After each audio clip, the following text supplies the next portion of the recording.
વિધાનસભાના પૂર્વ અધ્યક્ષ, આપણા તાલુકાના ભીષ્મ પિતામહ એવા બાપુ સાહેબ,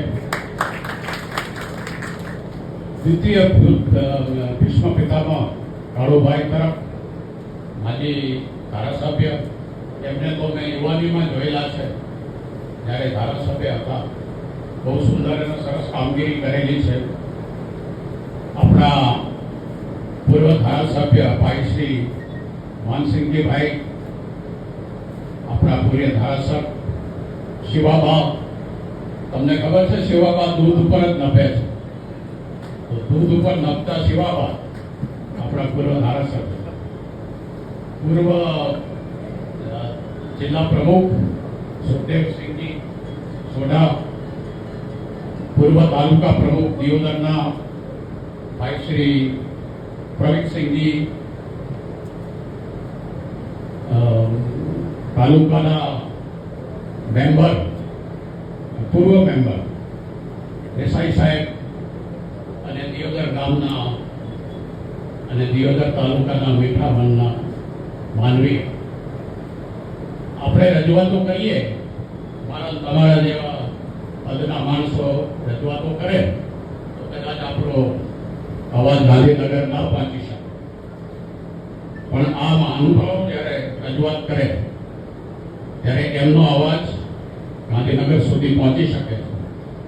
અને આ બધા મહાનુભાવો આપણા તેડાને માન આપી અને પ્રેમને તાકને બંધાઈ અને એ પધાર્યા છે. એમના માટે આપણે જોરદાર તાળીઓ.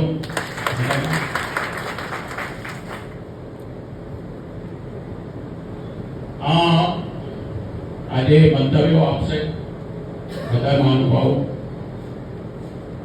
જિલ્લાને કેમ નવા જિલ્લામાં દિયોદરને કેમ વડુ મથક બનાવવું જોઈએ, ત્યાં સુધી મારા મંતવ્યો છે. મને તો દિયોદર સિવાય કોઈ બીજું ગામ દેખાતું જ નથી. શું નથી દિયોદરમાં? દિયોદરમાં રેલવે સ્ટેશન છે જે થરાદમાં નથી.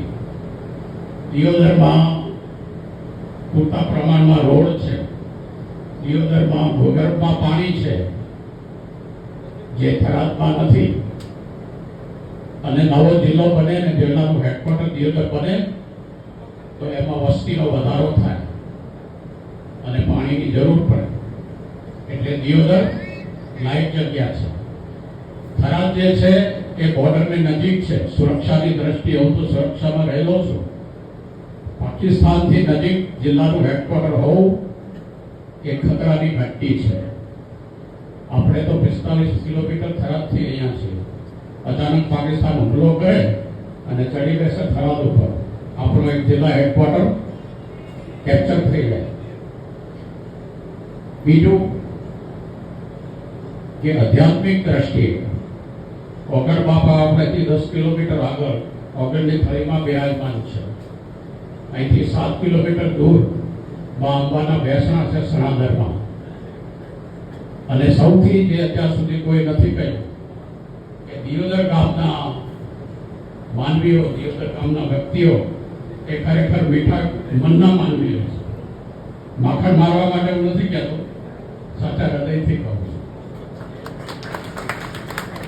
આપણે દીવો લઈને ગોતવા જશો તો દિયોદર ગામના લોકો જેવા લોકો આ દેશમાં તો શું આખા વિશ્વમાં નહીં મળે. એટલે દિયોદરને જિલ્લા હેડક્વાર્ટર બનાવવું એ ખરેખર એક સારો નિર્ણય હશે. આજે વડીલો આપણું તો કદાચ મંદિર સાંભળે ન સાંભળે ગાંધીનગરમાં, પણ આજે મહારથીઓ અહીંયા બેઠા છે એ એમના મંતવ્ય રૂપી શંખ ફૂંકશે. મહાભારતનું સિરિયલ જોયું છે પેલો ઇતિશ્રી મહાભારત કથા, એમાં શંખ ફૂંકે છે ને મહારથીઓ બધા. કૃષ્ણ ભગવાનના પંચમુખી શંખ ફૂંકે છે અને અર્જુન દેવદત્તનો શંખ ફૂંકે. એવી રીતે આપણા આ મહાનુભાવો છે મહારથીઓ, એ પોતાના મંતવ્યનો શંખ ફૂંકવાના છે. અને એ મંતવ્યની ગુંજ છેક ગાંધીનગર સુધી ગુજરાતના ભૂપતભાઈ પટેલ સુધી જશે અને ગાંધીનગર એ ગુંજ રોકાશે નહીં, એ ગુંજ છેક દિલ્હી સુધી જશે અને નમોના કાન સુધી પહોંચશે. આજે ઘણા ભારતીયો પધારવાનું તો નથી પધાર્યા, કદાચ કંઈ કારણસર નહીં પધાર્યા હોય, પણ કદાચ આવતી મીટિંગમાં એ લોકો અવશ્ય આવશે. हम तो चले थे अकेले मगर लोग आते गए और कारवा बनता गया. तो આપણે વગર બાપાને આજે પ્રાર્થના કરીએ. વ્યક્તિગત આપણે કંઈ જોતું નથી. ત્રણ વાના દીધા મને મસ્તક હૃદયને હાથ, બહુ દઈ દીધું નાથ, જ્યાં ચોખ્ખું નથી માં.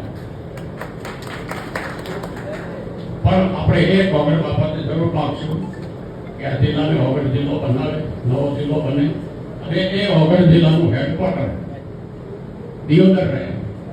જય હિન્દ.